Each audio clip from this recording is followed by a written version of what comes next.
Now, one of the biggest threats to our future food security is land degradation and the associated loss in soil productivity. Soil degradation has been sped up by human activities, leading to poor food production, as Pauline Nasimiyu reports. The dirt beneath our feet often goes unnoticed, but it is key to sustaining all life on the earth. So like this one, plants don't.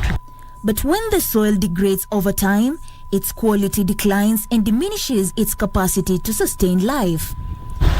Compared to a decade now, the country has experienced a loss of soil productivity due to how we have managed it. You can tell that from the crops that are growing on it. 10 years ago, it probably was healthier than now, because many farmers in Kenya are not putting anything in their soil to when they are growing their crops. They are just depending on what is weathered from the soil minerals to sustain their crops, and it's not enough because they are cropping all the time. Many farmers have adopted the use of fertilizers, which is beneficial for crop growth, but where they go wrong is by adapting to unbalanced fertilization. We should use fertilizers together with organics, like I've already said. Farmers that are not doing so are wondering why they keep on applying fertilizers higher and higher rates, and they are not getting the kind of yield they expect.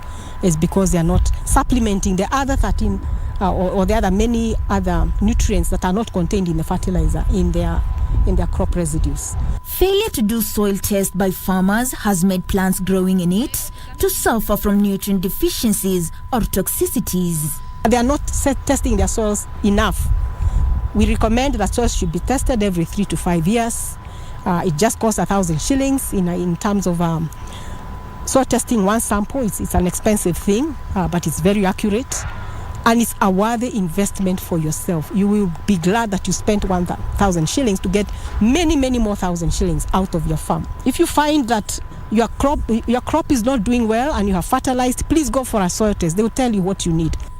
Consuming indigenous food is better than GMOs because it is in its natural state. However, GMOs can be helpful in times of disaster, though with keen supervision, especially when buying from another country. The GMO comes because of certain issues, maybe certain challenges you encounter as you are farming. Maybe you find a pest that is devastating acres and acres of land, and the government has to quickly think about what do we do about this.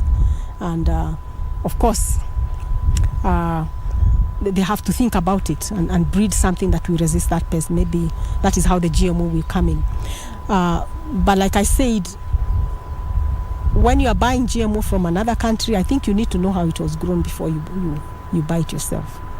It may have other things there that you didn't expect.